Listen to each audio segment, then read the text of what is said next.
Olá, galera do WSEM. O tema de hoje é análise de atividades rotineiras e não rotineiras. Nós vimos no vídeo anterior que quando a gente faz uma análise de risco, é necessário fazer esta análise seja para as atividades chamadas de rotineiras, seja para aquelas chamadas de não rotineiras. Mas qual é a diferença entre atividade rotineira e não rotineira?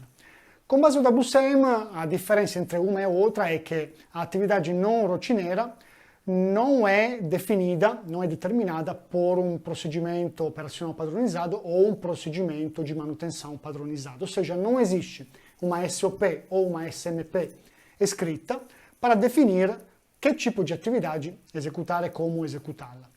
Mas, na verdade, se vamos ver um pouco a literatura sobre segurança, esta não é a única diferença, ou melhor, não é a única característica das atividades não rotineiras. Se configuram também como atividades não rotineiras, atividades que são executadas com uma frequência muito baixa.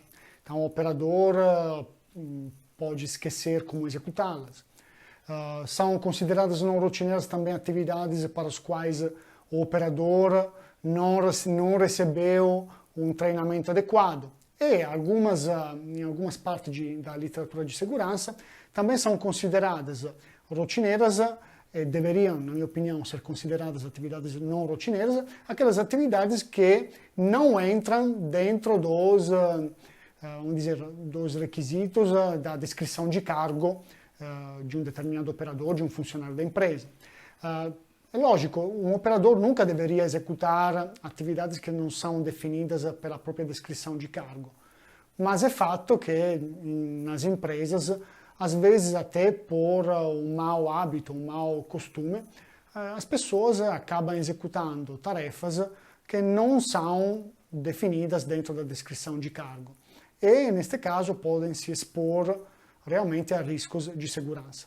Então, uma vez que a gente definiu de forma um pouco mais abrangente o que são as atividades não rotineiras, vamos ver como estas atividades são analisadas dentro do WSEM.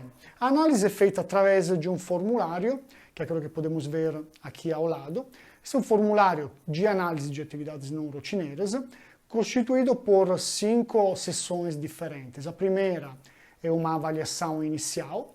Nesta avaliação inicial, justamente são feitas algumas perguntas inerentes àquilo que nós falamos anteriormente, ou seja, quem faz a análise se pergunta se existe um procedimento operacional padronizado para descrever este tipo de atividade, se é uma atividade que entra dentro da descrição de cargo do operador, se o operador recebeu o treinamento para fazer este tipo de atividade. A segunda seção deste formulário é inerente, em vez, à identificação dos possíveis riscos relacionados com esta atividade. Então, aqui tem uma lista de todos os riscos que podem ser avaliados para identificar qual risco foi identificado pelo responsável pela avaliação. A terceira seção deste formulário é uma seção inerente à análise dos riscos identificados anteriormente e à identificação das possíveis contromedidas.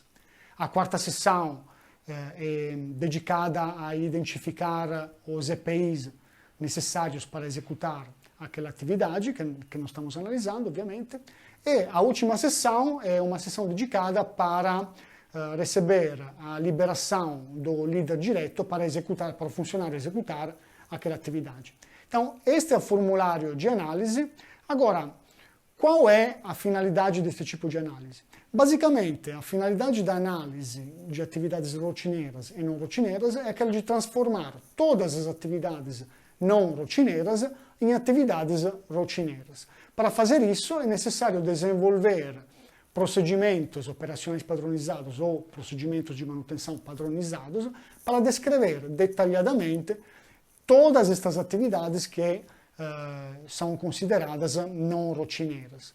A maioria das atividades não rotineiras podem ser encontradas em atividades de manutenção, para as quais não foi definido um procedimento de manutenção padronizado suficientemente detalhado, ou também na área de logística e nas áreas de ferramentaria.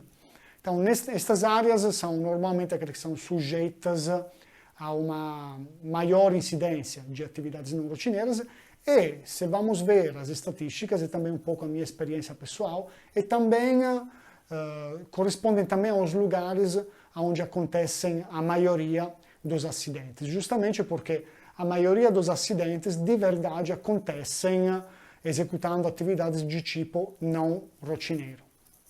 Então, com isso, nós terminamos o vídeo dedicado à análise de atividades rotineiras e não rotineiras. O próximo vídeo será dedicado a uma atividade muito importante, que é aquela do controle de terceiros. Então, tchau e bom WCM a todos!